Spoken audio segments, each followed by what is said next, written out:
Over to you, Sonia. Good morning, dear friends and colleagues, participants here in the room and also online. Warm welcome to Faith Pavilion's today's session, Visionary Leadership for the Transition to Clean Technology. I'm Sonia Olsson. I'm the Environment Coordinator at Brahma Kumaris. This session will bring together the wisdom of the faith leaders, but also the expertise of people in renewable energy, the renewable energy leaders. And the theme of the COP today is multi-level action. And you can interpret the theme in many ways, but one level is the inner level. What mindset, what attitude is needed to embrace the clean technology? So we will look on spiritual values and energy solutions. The guests with me today is a warm welcome to all of them. And here on my far left is Abdullah Mohammed Baubaid. He's a climate change coordinator from Nada Makers in Yemen. And Caitlin Hughes, executive director of Solar Caucus International. And Kenneth, welcome, Kenneth Nana Amatong. He's the elder of the Church of Pentecost and president of Abibiman Foundation in Ghana. Welcome. And finally, Golo Pils. He's an energy advisor of Brahma Kumaris, an initiator of India One solar thermal power plant. So in the next hour, we're going to talk about visionary leadership and also the transition to clean technology. But let's stop for a moment and I ask you to reflect on a personal situation where you witnessed leadership. What is leadership? There are many surveys and documents on what leadership is. It's one of the most popular topics on books also. And one investigation I remembered was that you follow people who communicate well and who are peaceful. Clear communication and peace is one of the top values for clear leadership. But I'll ask all of you, the audience and the panelists, reflect for a moment on a person who you witnessed in leadership, which values they have had.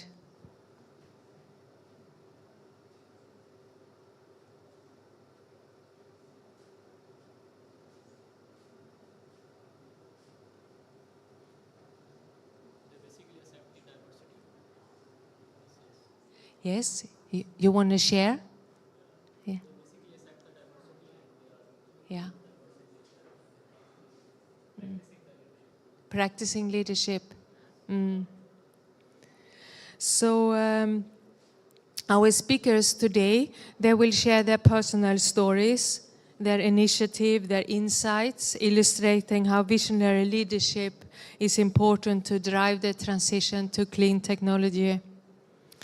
So let's start with Abdullah, and I'll introduce Abdullah.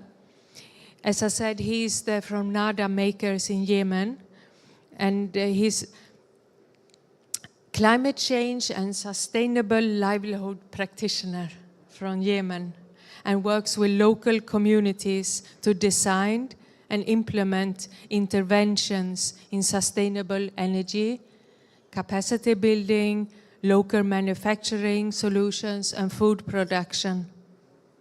And Abdullah holds the master degrees in sustainable sciences. So welcome, Abdullah. Thank you very much. I hope this works. Yes. First thing, I would like to congratulate the United Arab Emirates, our host, on what shapes to be a very successful conference of parties. It's a very strong COP because we see a lot of actions going on. It's a conference of parties of action. It's not, of course, the negotiation rooms are always difficult, but the amount of progress that have been done so far in this COP is amazing. And that's just for the first week. This is, of course, thanks to the visionary leadership of the United Arab Emirates. And one of the visionary actions that we see is that they dedicated the space for faith in the climate conversation. This is part because faith plays a very critical role in the psychology of people and the way that they control and guide their lives and how they adapt to the different situations in their lives. And one of the biggest challenges, of course, is gonna come is the climate change. And of course, all the other related topics in terms of access to energy, access to water, and so on.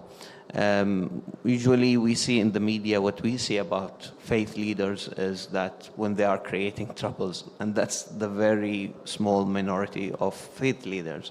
The majority, which we work with on daily basis, advocate for equitable rights, equitable access in their communities on daily basis. They fight for renewable energy access in their communities, for access to water, and they do a very critical role in conflict resolution within the communities. Because when you have scarcity, when you have limited access to resources, you need conflict resolutions, and you need to listen to the wisest of your communities, and these usually are in a very large percentage they are the faith leaders. So one of the mechanisms that we implement as an organization and as well as other organizations and entities is the community committees. And you would be surprised how many of them, maybe they would not present themselves as faith leaders, as imams, because we are Muslims, but we know that this person has very strong religious views or religious practices, or they practice as an imam, maybe not officially. The role that they play is very commendable, and it's a very strong stabilizing factor in a conflict-ridden situation like in Yemen. Also, the faith plays a very strong role in setting the beliefs of the people and guiding the beliefs of the people. It's because a very strong, let's say, guidance from Islam or other, and as well as other religions, is to respect the environment and respect human rights. We see only cases, of course, in the media that some people are creating certain types of trouble, but the majority of the faith communities and the faith practitioners, people who practice faith, usually they advocate for more sustainable living. They advocate for their own communities. Maybe they do not have the titles, let's say, I don't know how to describe it, let's say they do not act like the activists we see, for example, like the wonderful young activists we see here in the COP, but they do a lot of great work, and this work is, I think in previous settings of the climate change conversation has not been acknowledged. What we see here in the United Arab Emirates is something unprecedented. We see this role is being acknowledged. Of course, in the Faith Pavilion and other proceedings from the COP presidency, and we are very grateful and we are very happy to see this progress towards the just transition, towards the equitable access to energy, water, and other resources that the developing countries and least developed countries like Yemen are in need for. So these are my points. Maybe you have more questions? You have a bit time if you want to share a few words what Nada Makers do. Yeah. So Nada Makers is a local civil society organization in Yemen. It works in different aspects of sustainable development, especially in early recovery work. mostly because of the situation in the country, the environmental situation in the country. We have the biggest challenges of food security, water security, and energy access. These are the big three. You might hear about them somewhere else in the more sciencey pavilions like the IPCC as the WEF nexus, the water, energy, food nexus. Of course, we do other types of projects, but these are the big three: water, energy, and food. We realize that we work in a post-conflict, or actually the conflict has not ended, but the conflict is kind of residing these days. So we have a lot of local tensions on the local level. What we see usually in the media and we see in the political conversations is addressing the major conflict, which is between the political parties. But if we keep the local conflicts get simmering and working, and we do not address them, and we do not work to resolve these small conflicts through finding ways for the just transition, access to energy, access to food, access to water, you will fall back into the conflict trap. And that's what Nahda Makers, other organizations, and we also work with the Yemeni government in order to not to fall back into the conflict trap. That's the main message that we are working towards these days. And we always look for lessons to learn from whether it's technology transfer, whether it's different types of support from all the other partners in the world. So thank you. Thank you very much. And the quality of leadership I heard was also conflict resolution, which is a major leadership quality, and bringing stability. Thank you. Our next person to share is Caitlin. She's the executive director of the non-profit Solar Cooker International. And the mission of Solar Cooker is to improve health, human health, economic well-being, women's empowerment, and the environment by promoting climate-friendly solar cooker. And I'm sure you will tell us more about it. Welcome. Thank you so much. Thank you so much, Sonia, and thank you so much to the Brahma Kumaris for organizing this session and for inviting Solar Cookers International. Thank you to the Faith Pavilion for providing this opportunity, and a very genuine thank you for your ongoing friendship and collaboration. It's just so nice to have these opportunities and friendly faces to be able to work together in our common goals and common values. So thank you for that over the many years. We hope it continues. So just sharing a few words and recognizing that we have all traveled here from literally around the world, with our own backgrounds, perspectives, faiths, experiences, and we are literally feeling the heat, literally and figuratively here at COP. So that makes it really easy to focus on the differences. However, there are few things in this world that unite us more than living by the daily cycles of the sun and our need to eat. I can meet anybody, anywhere, anytime, and we can talk about our favorite dishes, we can talk about those shared experiences of sharing food with our loved ones, and it can unite us. It can bring us together. And we all live by those daily cycles of the sun. We know what it feels like to be touched by the sun. And I feel that solar cooking really helps us recognize the impact that we have on each other's lives and on the planet and our common ground. It recognizes that we don't need to burn things and take advantage of our environment, but we can use the power of the sun that freely arrives to all of our homes every single day. I love the solar cooking movement because it brings together community leaders from every walk of life, united in that desire and understanding to improve people's lives while protecting our planet. So I'm going to introduce you to some of my favorite leaders that I'm so thankful to be a part of and to work on this important mission with. I mean, what else would bring together a designer from Cyprus, a scientist and mother from Bolivia, an organic farmer from India, and a refugee who's living in Kenya? These people have so many different experiences, but they are united in that desire to not take advantage and abuse our planet, but instead look how we can use our resources more effectively and be conscious of the impact that we're having on each other's lives and on the planet and work towards something better. I love solar cooking because it's not choosing between helping the environment and helping people. It's something that helps both. And so it's really strengthening our capacity in dealing with these challenges now and for future generations. Right now, there's 2.4 billion people who are cooking over open fires. And we're working to change that, to give people a better choice and to have a better impact on our environment and each other. I'm inspired by Rebecca. She is the refugee shown here in Kakuma refugee camp.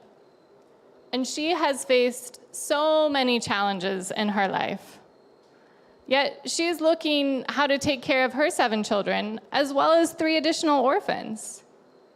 And it would be so easy to just be angry and give up on things, but she has really taken that leadership within her community and taken on solar cooking, and is so excited to share that passion with her neighbors. And we are all working together to make sure that more households and more families like Rebecca's can have access to solar cooking, to have that positive impact on their households, in their communities, and on the planet as a whole. Rebecca and I have so many differences within our daily lives, but we are united in that vision of a cleaner, healthier planet for all of us. We envision a world where Rebecca doesn't have to breathe in smoke or trade her precious food rations to be able to cook a meal for her family. We envision a world where Rocio's daughter, the one in the pink stripes here, she can be surrounded by trees. And we envision a world where none of us have to breathe in air pollution or experience more climate disasters because the Earth's temperatures keep rising and we aren't doing anything about it. Now, the beauty about solar cooking is that it can be done by anyone, anywhere, and it can be done in any variety of ways. It can be large institutional systems like the Brahma Kumaris have demonstrated for us, and we very much appreciate showcasing those examples. It can be something simple, like Cook It. So this is a reflective panel made with cardboard and recycled materials, which we have open source design plans available for anybody. So really, I want to invite each of you to think about how you can be a leader with solar cooking, because you can solar cook. Solar cooking cooks all different types of foods, there's all different types of kinds, and all you need is the sun and the knowledge of solar cooking. So we can all be leaders, and then we can share that knowledge within our communities as well.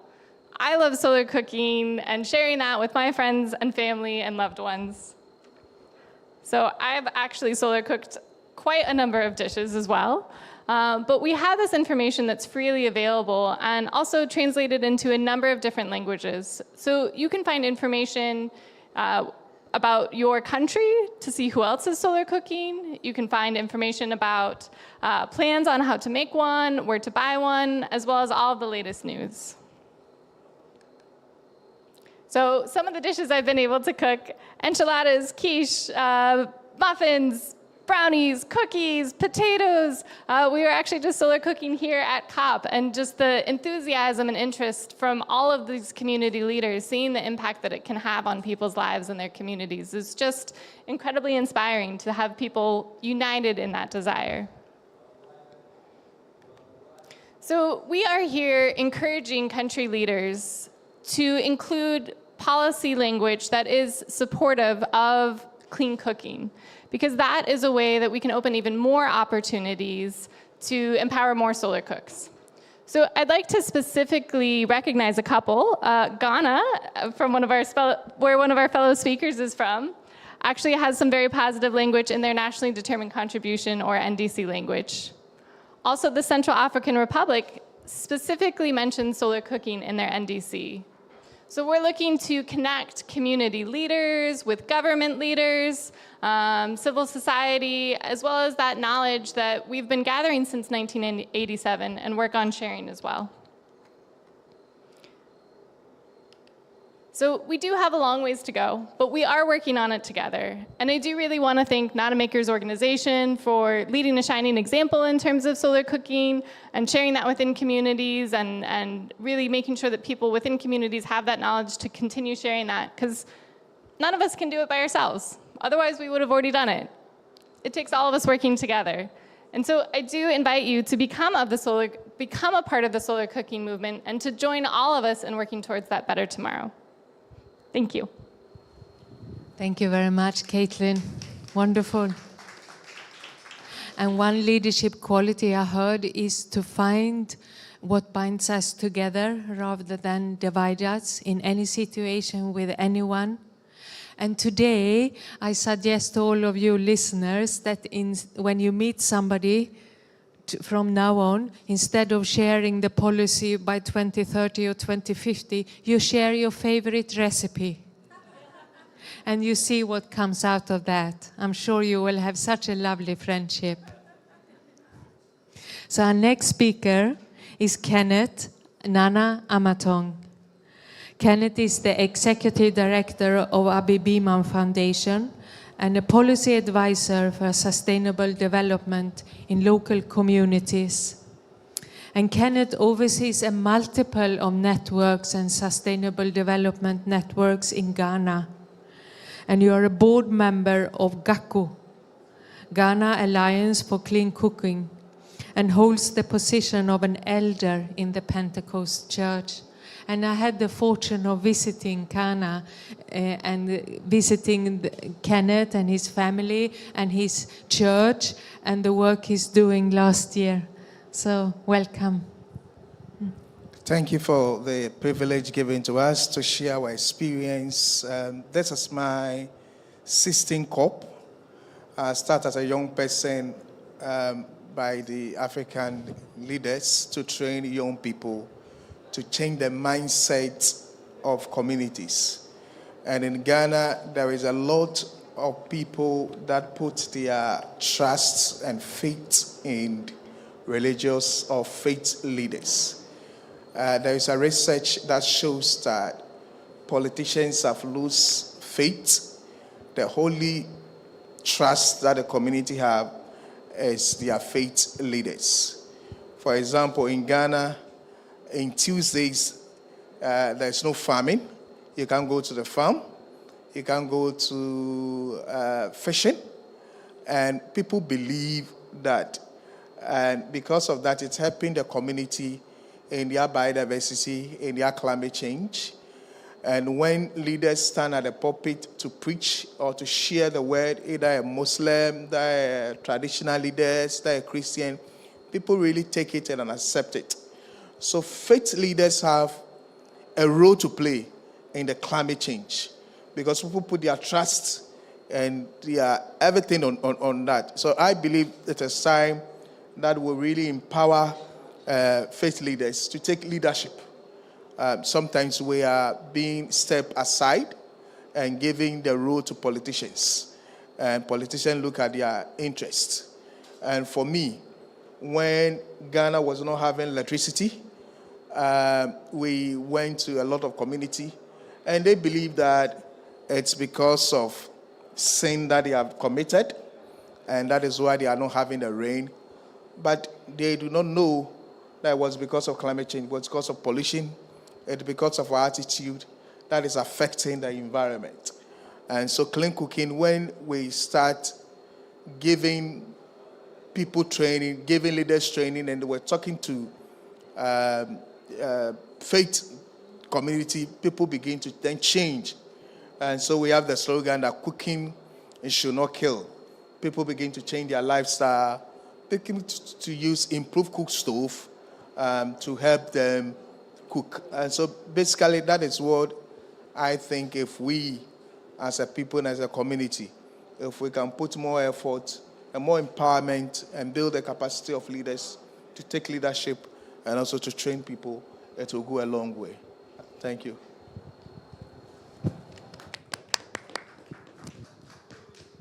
So thank you very much, Kenneth. And I hear one leadership quality is to provide training and education.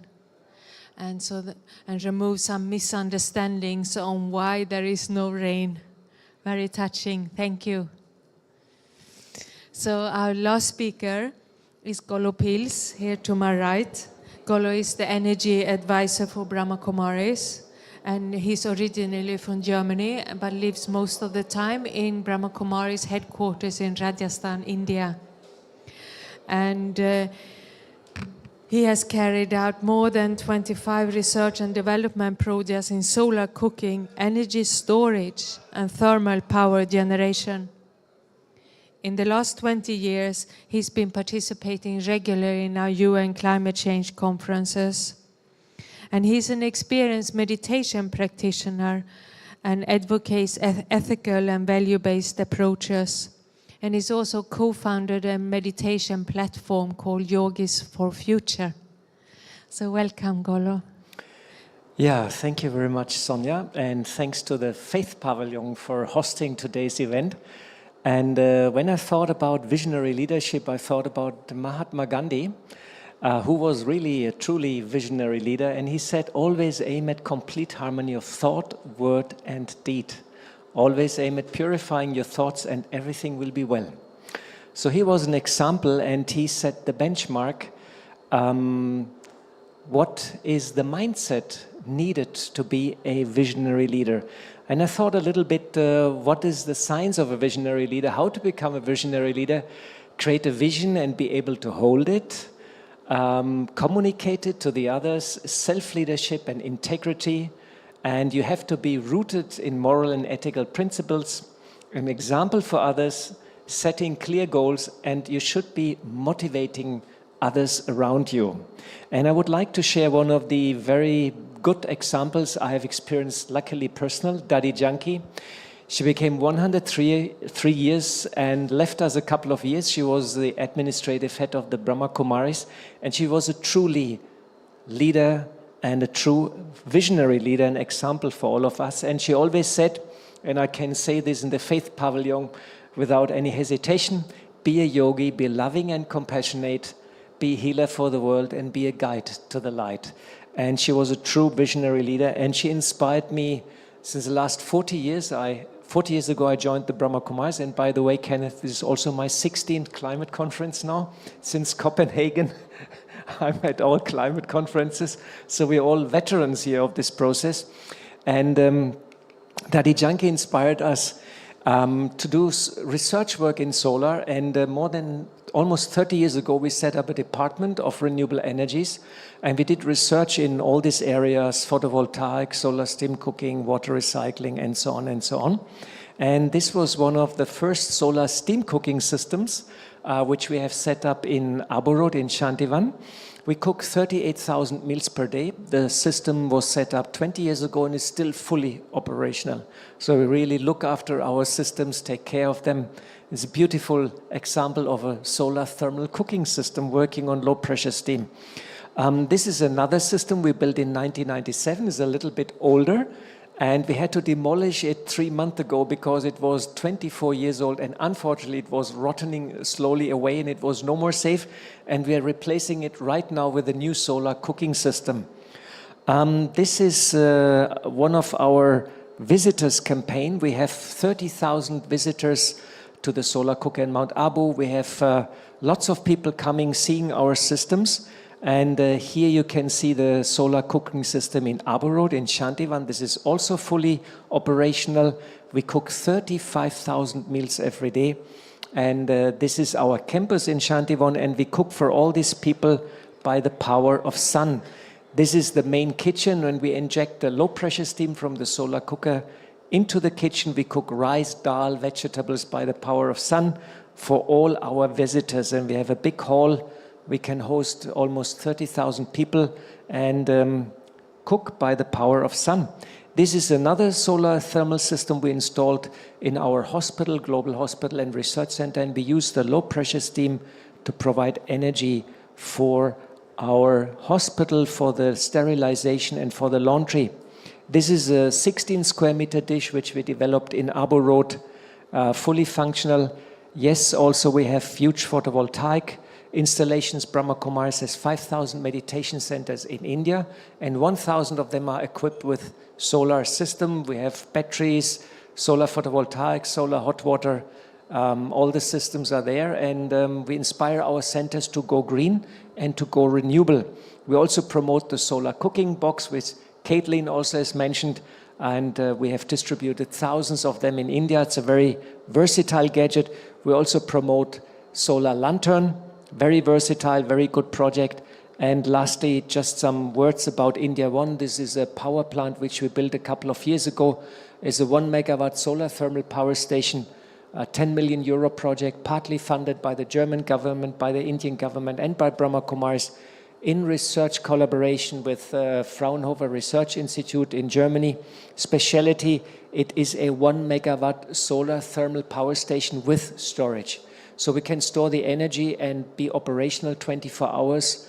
And it's a very beautiful project, how you can use solar power, generate electricity on a continuous operation. This project has been commissioned 5 years ago, and it is working since then quite nicely. And on the right side, you see also photovoltaic. We installed another 1 megawatt photovoltaic cells there. So you can see lots and lots of installations are there. This is one of our biogas waste management project, which is coming up right now. We are segregating the waste, plastic, paper, and organic waste, and then we produce biogas with a biogas plant, and we will run, as per the forecast, a 50 kilowatt generator for 8 hours per day. This will be the output of that plant, and the sludge from the biogas we're using as a fertilizer. So it's a very beautiful project, and in India this is very, very important because India has huge, massive problem with the waste management. So we try to replicate this project also then in India. We also have a tree plantation program. We planted already 2 million trees in India in order to combat desertification and deforestation. It's a big, big, big problem.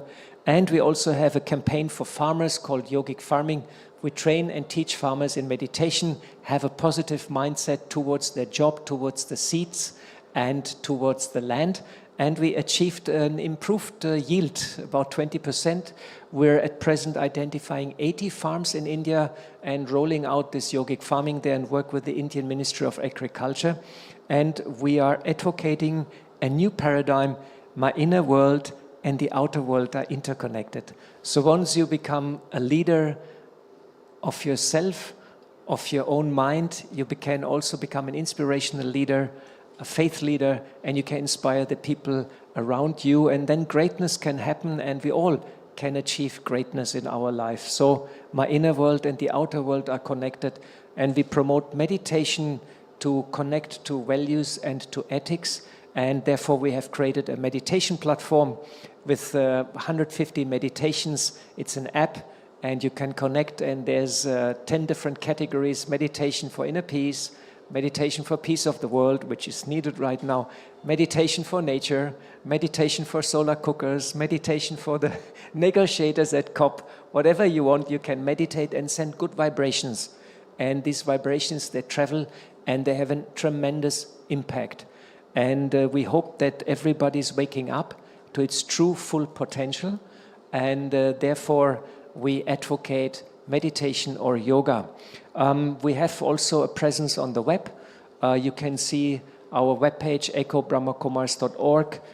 We have plastic-free campaign. We have a travel offset for our traveling and so on. And all projects, you can find more information.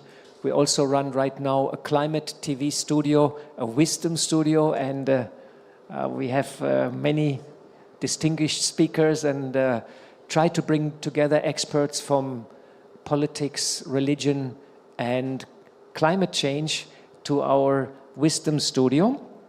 And I hope if we all share hands and we all come together, we all can become leaders, inspire the other leaders, and can make this planet a better place. Thank you very much. Thank you very much, Golo. And the The qualities I heard from your presentation from a leader was, amongst other things, the ability to create a vision and a goal and hold it, and the ability to motivate others. So that's, and you shared about meditation, yogis for future, and I have asked Golo to do a meditation with us before we finish, a few minutes reflection together. But before that, let me see if there are any questions or comments. Yes. Do we need a mic from your side?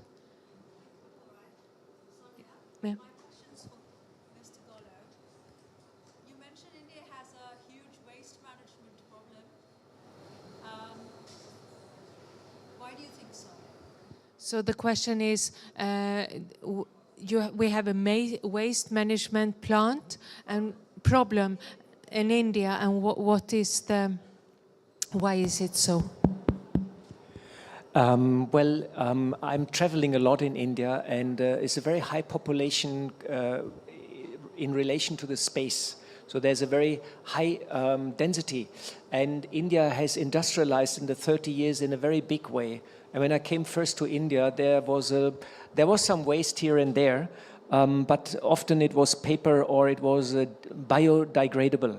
But now India has also entered the plastic age, and we have a lot of plastic in India, a lot of packaging material. And unfortunately in India, the waste management, the municipalities, they're lagging a little bit behind to deal or to segregate the waste. Like, for example, in Germany, we introduced 40 years ago something called the Green Point. So we have, every household has 4 different waste boxes. So from childhood, I'm trained paper here, glass here, plastic here, and the organic stuff here. And the organic stuff is being recycled by the municipality, they use it, and so on and so forth. In India, this is just starting. So quite often, people just dump the waste around the corner. And of course, nowadays, unfortunately, it's not biodegradable. So it's a problem in India, and especially at the big cities. You have this wild dumping grounds, they catch fire. It's a big public health hazard. And I know many organizations and the government itself is undertaking a lot of efforts to deal with the problem. And the introduction of a biogas plant with waste segregation is a right step in the right direction to curb the problem. And so far we're trying to have the whole chain ready, means segregating the waste, selling off plastic, selling off paper, or use the organic for biogas, using the sludge for fertilizer, and producing electricity. And then actually it becomes profitable, becomes a business. And once you can demonstrate in India that the waste becomes a source of money or an income, it will pick up, you know. So that's a bit the idea behind it. Thank you. Yes, thank you very much. Any other questions? Alan? Yes, hi, I'm Alan Bigelow with Solar Cookers International, and the question is about the seed of inspiration that led to what you were talking about. So maybe Golo, to start with you, what led the Brahma Kumaris to start with the solar cooking initiative? Yeah. This is a very good question, and you have 30 seconds each. Okay, like one or two sentences each, because I want to give time for meditation. So Golo can start very short. When I came first to India in 1985, I saw the incredible potential in terms of renewable energy. Sunshine is there in abundance. And I just had this inspiration from above. And I went to our senior management, the daddies, the elder sisters, and these elder women, they have a lot of wisdom. They looked at me, they said, this is a good idea, go ahead, you know, and they endorsed it fully. So it was inspiration from above, blessings from the daddies, and it worked out and became a success story. Thank you. Mine is in Genesis chapter 2, when you read, it says, take care of the earth, make sure you protect it. And so it's our responsibility. And we say we are to take care of this world for our children. And I have 5 twins, and so I need to take care of them, leave the world a better place for them. Thank you. Thank you for the 5 children. So Actually, I'm not sure how my organization started with the solar cooking because I came after the project started.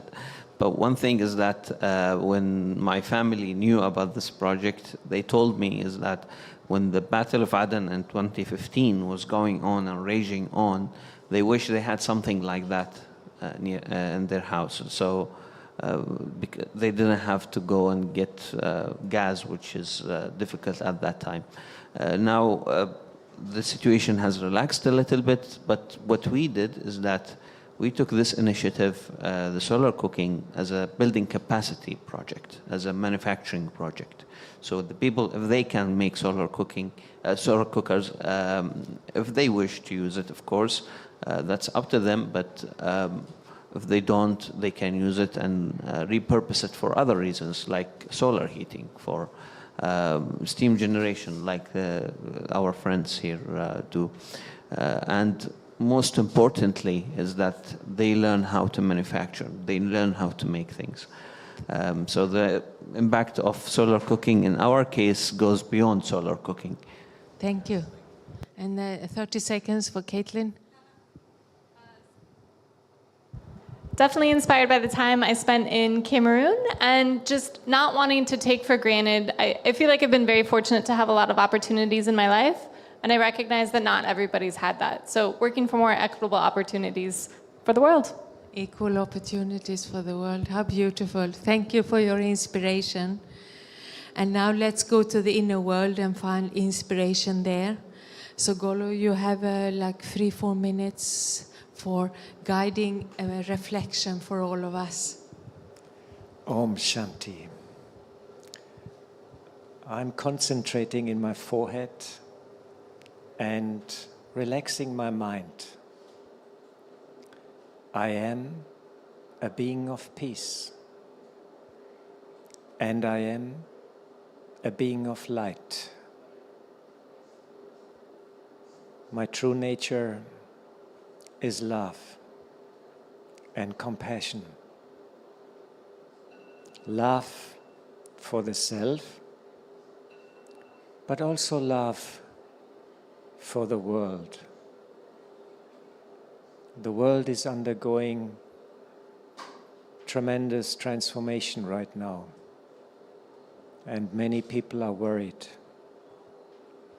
I'm sending love and compassion to all my relatives and to all my friends. And I'm sending love and compassion towards all the delegates here at the COP. May they experience peace. May they experience love.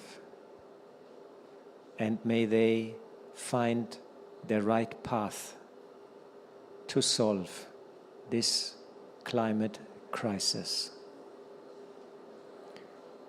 I'm also sending love and compassion to nature, which is under stress, to the trees, to the earth, to the ocean, and to all the animals and living beings. You are my friends. Love, peace, and compassion to the nature. I'm now sending love and peace to the future. May this transition of this planet Earth be a beautiful one, be a transformation towards the light, towards a world of happiness where we all live in harmony, where nature is gentle and provides whatever is needed. I am a being of light. I am a being of peace. This is my true nature. And my mission is to share these qualities with all my human fellows. And my mission is to bring this also into the COP. My mission is to inspire and to care and to share. And we all join hands. We all send loving vibrations and loving thoughts towards this world. And we can experience transformation towards the light, towards a world of love, peace, and compassion. I'm slowly coming back. Om Shanti, thank you. It was a wonderful moment of silence. Thank you. So before you leave today, I brought some, make sure you get a personal value card. So we talked about qualities for leadership, and this will be your personal card for your leadership and your example to come. So when you leave, Golo can walk around and give them to you. And also we have a local setup here in Dubai where we do live stream every evening. And if any of you are interested to visit our local setup here in Dubai and hear tonight's session, it's the director of Terry in India is speaking, together with a former negotiator from Senegal, and Golo is hosting the interview together with our sister Jenti from Brahma Kumaris. So thank you very much, and let us give a hand to the panelists. Thank you. Thank you very much, Sonia. Thank you to all panelists. Thank you for this grounding journey through visionary leadership, and also through your own journeys of solar cooking, and 38,000 meals a day is truly impressive. So thank you for sharing, and thank you also for the meditation. We will transition now to the next session, which starts at 1:30 at Religious Philanthropy. So a transition break now for 12 minutes or so. Thank you.